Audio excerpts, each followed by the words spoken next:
Bugungi avzorimiz Orto Paris Mega Mare atri haqida.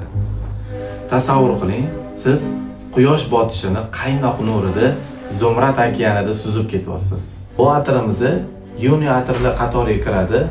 Orto Paris Mega Mare atri Niderlandiyada 2019-yil ishlab chiqarilgan Alessandro Galtieri asoschiligida. Parfyumeriya yaratilishi okeanning cheksiz kengliklarini, chaykalarning qichqirig'ini va toshlarga urilayotgan dengiz sathining ovozidan kelib chiqdi. Parfyumeriya simfoniyasi unutilmas xushbo'y hidlarni qadrlaydigan zamonaviy ayollar va erkaklar uchun yaratilgan.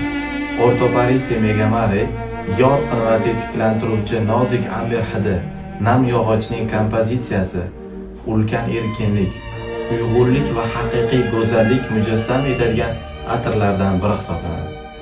Bugungi avzorimiz sizlarga yoqqan bo'lsa, yaqin do'stingizga jo'natib qo'yinglar. Kommentariyada o'z izohingizni qoldiring. Keyingi avzorimiz qaysi atir bo'lishini xohlaysizlar?